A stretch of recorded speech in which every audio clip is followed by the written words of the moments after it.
कल्याण jewellers का आ रहा है आईपीओ। अभी तक एज पर ट्रैक रिकॉर्ड जितने भी ज्वेलर्स के आईपीओ रहे उन्होंने हमेशा ही इन्वेस्टर्स को लॉस दिया है। इस बार क्या कुछ नया होने वाला है या फिर जो हिस्ट्री है वही रिपीट होगी, डिटेल में डिस्कस करेंगे। सबसे पहले हम बात करेंगे कंपनी के बारे में कुछ बेसिक पॉइंटर्स की। नेक्स्ट हम समझेंगे कंपनी के फाइनेंशियल्स कैसे हैं, साथ ही साथ कुछ इंपॉर्टेंट रेशियोज क्या हमें रिफ्लेक्ट कर रहे हैं। नेक्स्ट हम बात करेंगे आईपीओ के इंपॉर्टेंट डेट्स और कुछ इंपॉर्टेंट पॉइंटर्स जिसे हमें ध्यान रखना जरूरी है, और सबसे बड़ा पॉजिटिव इस कंपनी के आईपीओ में क्या है उसे भी डिस्क्लोज करेंगे। और फाइनली मेरी पर्सनल ओपिनियन क्या है इस आईपीओ के बारे में, डिटेल में सिंपल वर्ड्स में जैसा कि आप हमेशा एक्सपेक्ट करते हैं वैसे ही बात करेंगे। मेरा नाम है Anant Ladda, CFA CA CFP LLB. अगर अभी तक आप open for all free Telegram का पार्ट नहीं बने, सीधा टेलीग्राम पे जाके इन्वेस्ट आज फॉर कल सर्च करेगा, आपको ये चैनल मिल जाएगा जहां पे हम काफी additional updates just for education purpose share करते हैं।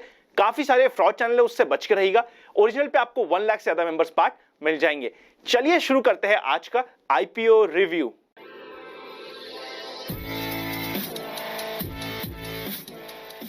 कल्याण ज्वेलर्स इंडिया के one of the largest jewellery business में अपना नाम बना चुके हैं। आज के दिन कंपनी के दो मेन बिजनेस होते हैं। सबसे पहला होता है मैन्युफैक्चर करना, डिजाइन करना और सेल करना जितने भी गोल्ड ज्वेलरी ऑर्नामेंट्स होते हैं। कंपनी का 75% ऑफ द टोटल रेवेन्यू इसी काम से आता है। सेकंड बिजनेस होता है डायमंड ज्वेलरीज या फिर बोल दिया जाए प्रेशियस स्टोन्स। यहां पे कंपनी का रफली 25% ऑफ द टोटल रेवेन्यू आता है। आज के दिन कंपनी ने इंडिया में 107 स्टोर्स बना दिए। स्टार्टिंग ना सिर्फ सिंगल स्टोर केरला से हुई थी, आज के दिन 107 स्टोर्स तक की कंपनी पहुंच चुकी है। और सिर्फ ऐसा नहीं कि सिर्फ इंडिया में ही है, इंडिया में बात करी जाए तो 21 स्टेट्स, उसी के साथ साथ बहुत सारी यूनियन टेरिटरीज में। बट सिर्फ इंडिया में ही नहीं, आउट ऑफ इंडिया भी 30 स्टोर्स कंपनी के पास आज के दिन है, और सारे के सारे स्टोर्स है ऑब्वियसली मिडल ईस्ट में। अगर कंपनी के ऑफिस एरिया की बात करी जाए तो इंडिया में रफली 4,65,000 स्क्वायर फीट से ऊपर का कंपनी के पास फ्लोर एरिया है। और बात करी जाए मिडल ईस्ट में ना, वहां पे भी 38,000 स्क्वायर फीट से ज्यादा कंपनी के पास फ्लोर एरिया है। मतलब एक कंपनी के पास काफी अच्छा स्टोर या फिर विजिटिंग एरिया हम बोल सकते हैं। कंपनी अगर बात करी जाए कितना एडवर्टाइजमेंट करती है, देखिए ज्वेलरी बिजनेस में ऑफ रेटली एडवर्टाइजमेंट भी काफी इंपॉर्टेंट रोल प्ले कर रहा है। कंपनी हमेशा पिछले 3 सालों से 2% से लेकर मैक्सिमम 3% के बीच में अपना एडवर्टाइजमेंट एक्सपेंडिचर कर रही है। इससे पहले कि कंपनी के फाइनेंशियल्स पे नजर डालें, कंपनी के पॉजिटिव्स क्या है उसे देखते हैं, और सबसे बड़ा पॉजिटिव इस आईपीओ क्या है उसे भी कवर करते हैं। सबसे पहला कंपनी का स्ट्रेंथ या फिर पॉजिटिव आता है, कंपनी इंडिया की one of the largest jewellery business पे काम करती है। कंपनी एक ट्रस्टेड ब्रांड आज के दिन बन चुका है। आपको तो पता ही होगा, आई एम वेरी श्योर काफी सारे इन्वेस्टर्स ऐसे होने वाले हैं जिनकी वाइफ होगी। अगर आपके पास आपकी वाइफ या बेटर हाफ है तो आपको ज्वेलरी बिजनेस के बारे में और कल्याण ज्वेलर्स का नाम तो आपने सुना ही होगा। इसके पास बहुत ही अच्छा डिस्ट्रीब्यूशन नेटवर्क है, और सिर्फ इंडिया में ही नहीं, आउटसाइड इंडिया भी काफी अच्छा डिस्ट्रीब्यूशन नेटवर्क है।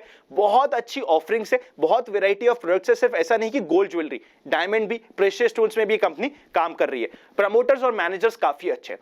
ये तो हुए सारी कंपनी के पॉजिटिव बात। अगर इस आईपीओ के सबसे पॉजिटिव पॉइंट की बात करें ना, वो होता है इस आईपीओ के आने का टाइमिंग। एक ऐसे समय पे आईपीओ आ रहा है जहां पे इंडिया में आईपीओ बूम चल रहा है। अगर नॉर्मल समय में आता तो जितना रिस्पॉन्स इसको इस आईपीओ में बिकॉज ऑफ द टाइमिंग मिलने वाला है, पॉसिबिलिटी ही नहीं थी कि इतना रिस्पांस मिल पाए। मतलब इसका सबसे बड़ा पॉजिटिव पॉइंट हो जाता है इसकी टाइमिंग। अब चलते हैं फाइनेंशियल्स के ऊपर। सबसे पहले नजर डालते हैं टोटल एसेट्स पे। 2018 में थे 85,000 मिलियन के ऊपर। देखिए ये एक ऐसा बिजनेस है जहां पे एसेट्स काफी हैवी होने वाले। आज के दिन 2020 में बात करें तो 81,000 मिलियन है। एसेट्स स्टेबल से थोड़ा सा रिड्यूस हुए, ये हमें समझना पड़ेगा। रिडक्शन का सबसे मेन कारण है 2019 में कंपनी को नेचुरल कैलेमिटीज की वजह से साउथ में काफी बड़ा लॉस हुआ था, ये हमें समझना पड़ेगा। टोटल रेवेन्यू के ऊपर नजर डाले तो 2018 में 1 लाख मिलियन के ऊपर का था। नेक्स्ट ईयर 98,000 मिलियन था। नेक्स्ट ईयर 1 लाख मिलियन वापस से था। और अभी 2020 में due to COVID, due to pandemic situation काफी कम रेवेन्यू है as compare to last year, 55,000 million के आसपास है। मेन पॉइंट आता है प्रॉफिट आफ्टर टैक्स पे। 2018 में 1400 मिलियन का प्रॉफिट आफ्टर टैक्स था। एक अच्छा प्रॉफिट आफ्टर टैक्स हम बोल सकते हैं। पर 2019 में ये लॉस में कन्वर्ट हो गया।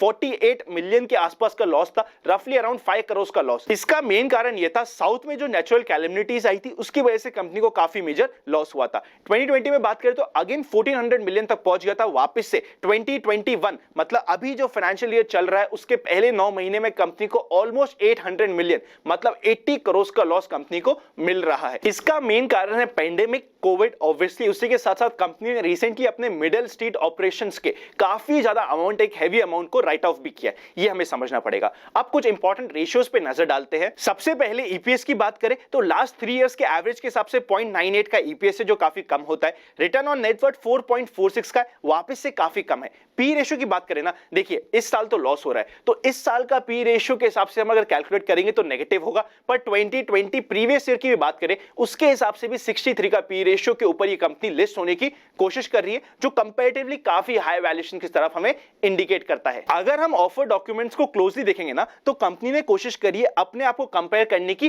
टाइटन से। आज के दिन टाइटन का रफली पी रेशियो 172 है। अगर हम टाइटन को देख के कल्याण का पी रेशियो देखते हो तो हमें लगता है कि काफी कंफर्टेबल है, बट हमें यह समझना पड़ेगा जो नंबर 1 प्लेयर है टाइटन, उसके टर्नओवर में, रिटर्न ऑन नेटवर्क में, एनएवी में, ऑलमोस्ट हर एक चीज में काफी ज्यादा डिफरेंस है एज कंपेयर टू नंबर 2 कल्याण। इसीलिए हम ब्लाइंडली एप्पल टू एप्पल ये कंपैरिजन नहीं होता है, ये पॉइंट हमें समझना जरूरी हो जाता है। कंपनी के प्रमोटर्स होने वाले टी एस कल्याण, टी के सेठरामन और साथ ही साथ टी के रमेश, ये 3 कंपनी के प्रमोटर्स होने वाले हैं। अब सबसे पहले कुछ इंपॉर्टेंट डेट्स पे नजर डाल लेते हैं। आईपीओ ओपन होने वाला है 16th ऑफ मार्च में, जिस समय काफी सारे आईपीओ, मोर देन 5 आईपीओ हमारे पास होने वाले हैं। ऑलमोस्ट उसी समय ये आईपीओ आ रहा है। आईपीओ क्लोजिंग की डेट है 18th ऑफ मार्च। अगर मुझे पर्सनली किसी भी आईपीओ में अप्लाई करना हुआ, लास्ट डे के 2 बजे से पहले मैं अप्लाई करने का डिसीजन बना लेता हूं, क्योंकि कई बार आखिरी के कुछ घंटों में बैंक की तरफ से दिक्कत आ जाती है।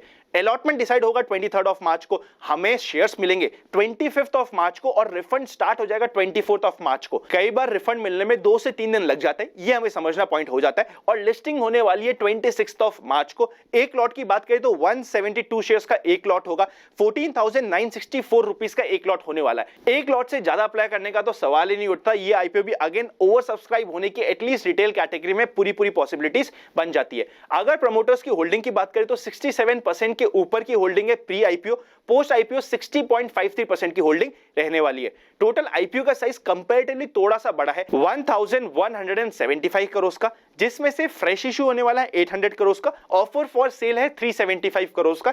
एक मेजर अमाउंट का फ्रेश इशू इक्विटी का हो रहा है, जो एक पॉजिटिव पॉइंट हमें मिल जाता है।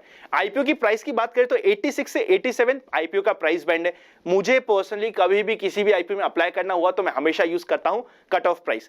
बीएसई एनएसई दोनों के ऊपर ये आईपीओ लिस्ट होने वाला है। अब इससे पहले कि मेरे पर्सनल ओपिनियन के ऊपर जाए, अगर अभी तक आपका डीमैट नहीं है, डिस्क्रिप्शन में डीमैट अकाउंट ओपनिंग्स आपको मिल जाएंगे।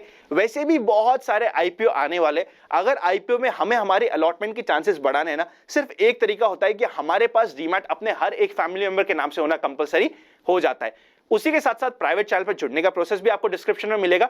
लगे यूजफुल तो आप ज्वाइन बटन मेंबरशिप भी कंसीडर कर सकते हैं। मेरा पर्सनल ओपिनियन पे आए ना, उससे पहले एक चीज समझेगा, ये आईपीओ रिसेंटली एक ऐसी कंपनी है जो लॉस में है। सेकंड इंपॉर्टेंट पॉइंट, ऐसा नहीं है कि पहली बार लॉस में आई है। 2019 में भी I know due to pandemic reasons था, due to natural calamities reason था, पर उस समय भी लॉस में आई थी। थर्ड इंपॉर्टेंट पॉइंट, एक ऐसी कंपनी है जो ऐसे सेगमेंट से आती है जिसने रेगुलरली इन्वेस्टर्स को लॉस कमा के ही दिया है, मतलब लॉस ही दिया है। पुराने ज्वेलरी सेगमेंट के आईपीओस में भी इन्वेस्टर्स को लॉस हुआ था। ये सारे रिस्क पॉइंट है जो हमें समझना जरूरी हो जाता है। ये आईपीओ कंपैरेटिवली काफी रिस्की है as compare to other IPO जो इस सीजन में आ रहे हैं। अगर हम बाकी सब आईपीओ से कंपेयर करें ना, ये कहीं पे बीच में आने की कोशिश होता है। मतलब इससे बेटर्स भी काफी आईपीओस है और एक दो आईपीओ ऐसे भी है जो इससे भी पुअर है। ये हमें समझना पड़ेगा। रिस्की इन्वेस्टर्स, मेरे हिसाब से अगर मैं पर्सनली हाई रिस्क इन्वेस्टर हूं तो मैं इसमें अप्लाई करने की कोशिश करूंगा। एक एक लॉट हर एक फैमिली मेंबर के नाम से, उससे ज्यादा अप्लाई करने की कोशिश ही नहीं करूंगा। उसी के साथ साथ इस आईपीओ में रिस्क फैक्टर ज्यादा होने वाला है, ये हमें समझना पड़ेगा। पॉजिटिव ये है कि इसकी टाइमिंग बहुत अच्छी है। एक ऐसे समय पे आ रखा है जहां पे आईपीओ का बूम चल रहा है, ये हमें समझना पड़ेगा। तो लिस्टिंग इन यहां पे भी आ सकता है। लिस्टिंग इन की कितनी एक्सपेक्टेशंस है? 5% से लेके मैक्सिमम 15% आज के दिन के माहौल को देखते हुए लग रहा है। इससे ज्यादा की उम्मीद आज के दिन नहीं लग रही है। समराइज करने की कोशिश करते हैं मेरी personal opinion just for educational purpose. सबसे पहले कंपैरेटिवली ये रिस्की आईपीओ है। सेकंड इंपॉर्टेंट पॉइंट, इससे बेटर आईपीओस भी इस आईपीओ सीजन में है और इससे पुअर आईपीओस भी है, तो ये कहीं पे बीच में आने की कोशिश कर रहा है। Third important, listing in heavy expectations नहीं है। 5% से लेके 15% की आज के दिन एक्सपेक्टेशंस बन रही है। रिस्क प्रोफाइल को स्पेशली इस आईपीओ में ध्यान रखना कंपलसरी हो जाता है। अगर ये वीडियो अच्छा लगे तो लाइक करे बिना मत जाएगा। मेरा पर्सनल फाइनल डिसीजन क्या रहा वो आपको लास्ट डे पे मिल जाएगा। चैनल को सब्सक्राइब, बेल आइकन क्लिक नहीं किया तो कोई इंपॉर्टेंट वीडियो मिस हो जाएगा। वैसे भी इस आईपीओ सीजन में ना बहुत सारे आईपीओ रिव्यूज का आपको वीडियो मिलने वाले, जिसके लिए आपको बेल आइकन क्लिक करना कंपलसरी हो जाता है। Happy investing and I will see you very soon.